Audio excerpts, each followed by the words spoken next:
پوچھتا ہوں یہ لوگ بھی عاشورہ کی رات میں 2-2, 3-3 بجے تک اپنے بچوں اور بچیوں کو لے کر کے ادھر ادھر بھٹکتے رہتے ہیں. شب عاشور میں میری بہنوں زینب کی روح کو تکلیف نہ پہنچاؤ, میرے بھائیوں روح حسین کو تکلیف نہ پہنچاؤ.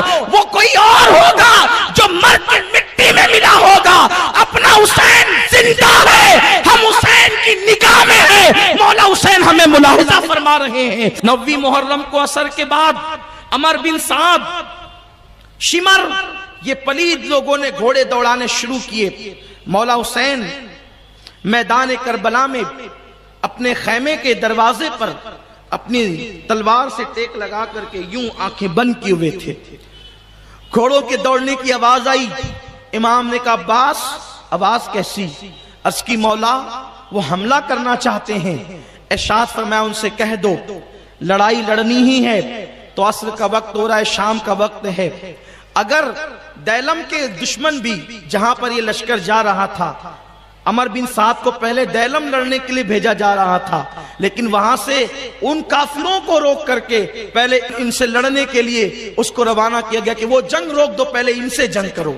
یعنی کافروں سے بڑھ کر ان سے دشمنی تھی, ان سے جنگ کرو.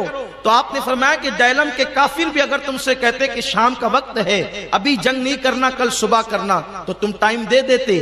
میں اس لیے ٹائم چاہتا ہوں کہ یہ 9 محرم گزر جائے, 10ویں شب عاشور کی آئے, تو یہ رات ہم قرآن کی تلاوت کر لیں, ہم سجود کریں, اللہ کی عبادت کریں اور اپنے رب کی بارگاہ میں آنسوؤں کی سوگات پیش کریں. ایک رات ہمیں عبادت کے لیے دے دو, پھر صبح جو ہوگا اللہ مالک ہے. میرے پیارے آقا صلی اللہ علیہ وسلم کے دیوانوں, میں اتنے حسینیوں سے کہنا چاہتا ہوں جو یہاں سے لے کر وہاں تک بیٹھے ہوئے ہیں, جن کو بیٹھنے کے لیے جگہ نہیں وہ کھڑے ہوئے ہیں, جو لوگوں کو کھڑے رہنے کی جگہ نہیں وہ چھتوں پر ہیں. ان سب حسینیوں سے میں کہنا چاہتا ہوں کہ امام حسین پر جنگ مسلط کی جا رہی ہے, لیکن امام حسین یزیدیوں سے مہلت مانگتے ہیں.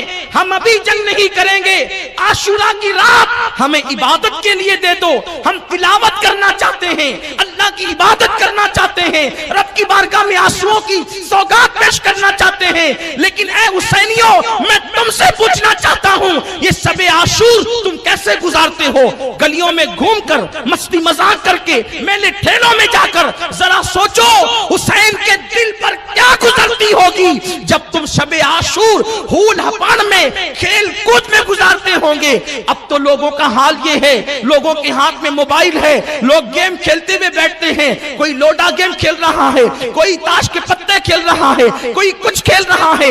یہ میری مائیں اور بہنیں آئی ہیں, اللہ اکبر, دور دور سے یہ آتی ہے, شریک ہوتی ہے. میں ان کو سیدہ زینب کا واسطہ دے کر پوچھتا ہوں یہ لوگ بھی عاشورہ کی رات میں 2-2, 3-3 بجے تک اپنے بچوں اور بچیوں کو لے کر کے ادھر ادھر بھٹکتے رہتے ہیں. شب عاشور میں میری بہنوں زینب کی روح کو تکلیف نہ پہنچا.